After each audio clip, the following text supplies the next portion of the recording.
यदि आप अपनी इनकम टैक्स के रिटर्न को फाइल कर चुके हैं और रिटर्न फाइल करने के बाद आपके पास नोटिस आ गया है 139(9) का डिफेक्टिव रिटर्न का, तो दोस्तों घबराने की कोई बात नहीं है। मैं आपको इसमें कुछ तरीके बताऊंगा जिसके थ्रू आप अपनी जो रिटर्न डिफेक्टिव रिटर्न हो चुकी है उसको आप सही कर सकते हैं। इस वीडियो में आगे बढ़ने से पहले आपसे रिक्वेस्ट, यदि अभी तक आपने हमारे चैनल को सब्सक्राइब नहीं किया है तो इसे तुरंत सब्सक्राइब कीजिए। दोस्तों कई बार हम लोग रिटर्न ना खुद भर लेते हैं, ये सोच करके कि भाई हमें किसी कंसल्टेंट को पैसे ना देने पड़े, या हमने यूट्यूब से रिटर्न को भरना सीख लिया और उसके अकॉर्डिंग हम अपनी रिटर्न को फाइल करने लगते हैं।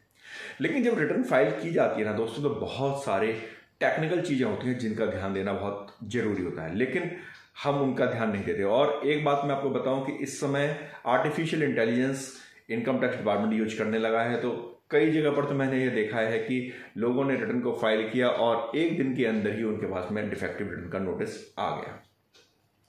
क्या आपके पास भी इस तरह का नोटिस आया है? या अगर आप रिटर्न फाइल करने जा रहे हैं तो आपको लगता है कि भाई इस तरह का नोटिस मुझे नहीं मिले, तो आप इन चीज़ों का जरूर ध्यान रखिए।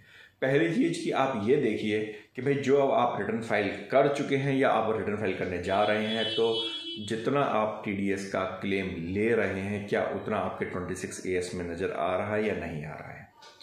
जो फिगर्स इनकम की आपकी AIS और TIS में एनुअल इंफॉर्मेशन सिस्टम के अंदर दिखाई दे रही हैं, वो सारी आपकी इनकम टैक्स रिटर्न के अंदर रिफ्लेक्ट हो रही हैं या नहीं हो रही हैं। और जो फिगर्स आ रही हैं, आप जो रिटर्न में जो फिगर्स डाल रहे हैं वो रिटर्न या तो पूरी मैच होनी चाहिए या फिर उस जो AIS या TIS में फिगर्स हैं उससे ज़्यादा होनी चाहिए।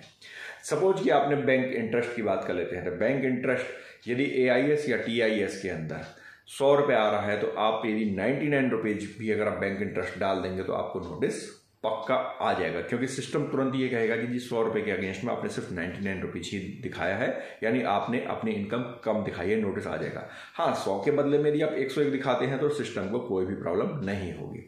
मेनली जो नोटिस आ रहे हैं वो इसीलिए आ रहे हैं कि जब हम लोग रिटर्न फाइल करते हैं तो हम AIS और TIS को प्रॉपर नहीं देखते, प्रॉपर नहीं समझते। उसका रीजन ये भी है कि हम जब खुद से रिटर्न को फाइल करते हैं तो हमें पता भी नहीं होता है कि जो AIS और TIS में फिगर्स दिखाई जा रही हैं उसको कैसे अपनी रिटर्न के अंदर शो करना है। क्या उसे अपनी इनकम दिखाना है तो किस तरह से दिखाना है, किस हेड में दिखाना है, ये सारी कई चीज़ें होती हैं। तो यदि आपके पास नोटिस आया है तो आप पहले TIS और AIS को प्रॉपरली चेक करें और उसके साथ मैच कराएं अपनी एग्जिस्टिंग रिटर्न को, या भरने जा रहे हैं तो एक बार TIS AIS प्रॉपरली चेक करें।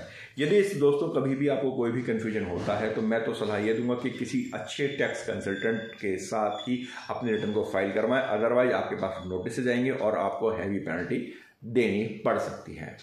दोस्तों आपको यह जानकारी कैसी लगी कमेंट बॉक्स में कमेंट जरूर कीजिएगा। चैनल को सब्सक्राइब नहीं किया तो तुरंत सब्सक्राइब कीजिए। धन्यवाद।